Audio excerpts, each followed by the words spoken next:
महाराज संतों ने फिर मंथन किया, मंथन से महाराज पृथु का जन्म हुआ है। पृथु जी महाराज ने सुंदर इस धरती को व्यवस्थित किया है। जितने भी पहाड़ थे महाराज हटा हटा के सब उत्तराखंड में कर दिए और सुंदर भूमि का निर्माण किया है।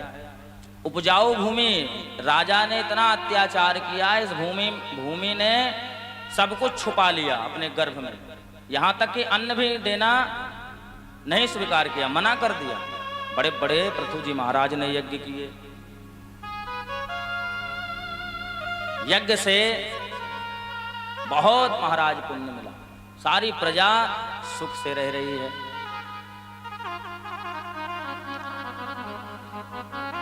यज्ञ में साक्षात यज्ञ नारायण भगवान भी प्रकट हुए। पृथु जी महाराज को वर भी प्रदान किया, 10,000 कान के समान तुम्हें मैं वरदान देता हूं कि भगवान की कथा तुम श्रवण करो और मस्त रहो। बोलो राधे राधे। हाँ जी, इसी के बाद पुरंजनोपाख्यान का वर्णन है। आगे पंचम स्कंध में प्रियव्रत जी महाराज का चरित्र है। प्रियव्रत महाराज बड़े ही प्रतापी राजा थे, मनु महाराज के सबसे बड़े पुत्र हैं। प्रियव्रत, उत्तानपाद, आकुति, देवहूति, प्रसूति, तो कन्याओं की कथा और उत्तानपाद का चरित्र सुना मनु महाराज। इतने प्रतापी राजा हुए कि एक दिन तो रात्रि होने ही नहीं दिया, दिन का दिन ही बना रहा। बोले दिन रात लोग सोते रहते हैं, रात्रि सोने में गुजार देते हैं, 7 दिवस तक रात्रि होने ही नहीं दिए। रथेन ज्योतिर्मयेन रजनीम अभी दिवम करिष्यामि। ब्रह्मा जी प्रकट हो गए, भैया हमारी व्यवस्था को बिगाड़ो मत, हमने दिन भी बनाया है अच्छे के लिए, रात भी बनाई है अच्छे के लिए। अगर रात ना हो, विषयी पुरुष लोग रात में भाई सोते रहते हैं, अपने विषय आनंद में मस्त रहते हैं, लेकिन कई संत सन्यासी हैं जो रात्रि में भी तपस्या कर रहे हैं, भजन पूजन कर रहे हैं, दिन में तो करते ही हैं। अगर समान दृष्टि से देखा जाए तो रात ना होना तो ये व्यक्ति की आयु मात्र 20 साल भी न बचे महाराज, जितनी मेहनत करने में लगा हुआ है। 2 मिनट का टाइम नहीं है उसके पास, दिन रात लगा हुआ है। क्या करे भैया, कल कथा सुनी थी ना 40 के बाद उसकी क्या स्थिति है, क्या स्थिति है 40 के बाद। हाँ बोलो राधे राधे। प्रियव्रत बड़े ही धर्मात्मा राजा है, इन्हें वैराग्य हुआ तो महाराज 7 सागरों की संरचना इन्होंने की, 7 द्वीप की रचना इन्होंने की।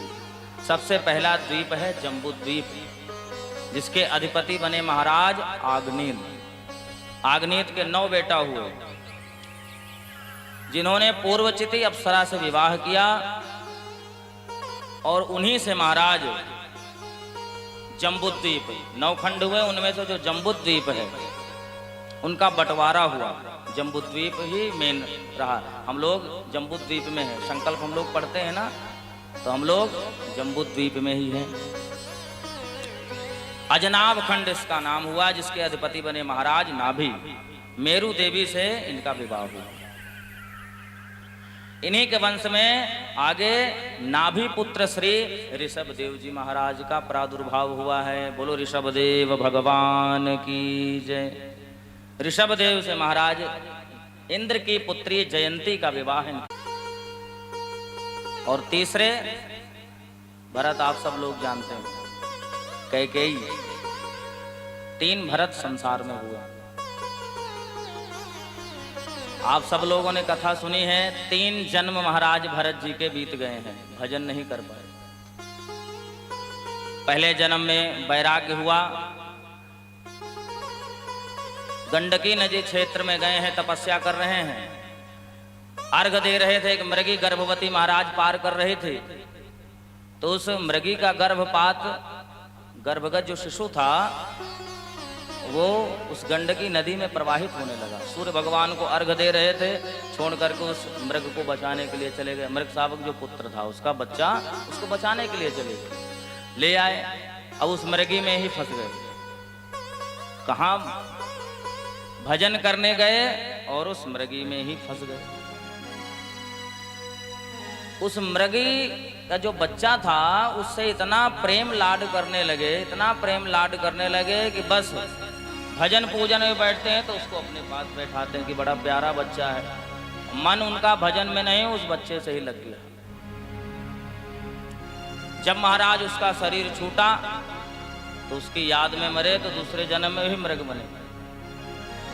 तीसरा जन्म महाराज सारस्वत कुल में भरत जी महाराज, 3 भाई थे, सबसे छोटे थे, और पागल होने का नाटक करके तीसरे भाई ये भरत बने। पिताजी गायत्री मंत्र सिखाते हैं, महामृत्युंजय मंत्र सिखाते हैं, जानते सब कुछ हैं, तीनों जन्म के सब याद हैं, लेकिन कुछ भी नहीं बता रहे हैं।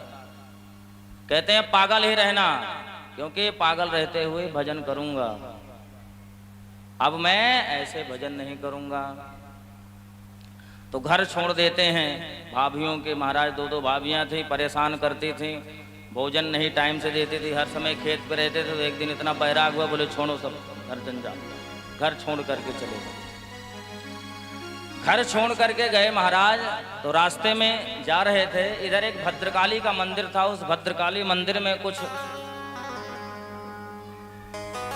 सरदार लोग बलि, क्योंकि पुत्र मांगा था तो माँ भद्रकाली ने कृपा करी, पुत्र हो गया, तो बलि देना चाहते थे, नरबलि। अब नरबलि कौन मिले, तो जड़ भरत जी को पकड़ लाए। जड़ भरत जी को पकड़ के लाके बलि देना चाहते थे। जैसे ही तलवार निकाली, साली भद्रकाली माता प्रकट हो गए, तलवार छीन के सबकी गर्दन साफ कर दी। अरे दुष्टो, साक्षात तुम्हारे सामने वैराग्यवान पुरुष खड़ा है और तुम उसकी हत्या करने जा रहे हो। क्योंकि भरत जी ने सोच लिया था, भाई अगर शरीर छूट गया तो कोई बात नहीं, शरीर रहेगा तो भजन भगवान का कर लेंगे। तो साक्षात भद्रकाली मैया ने रक्षा की है। बोलंबे मैया की।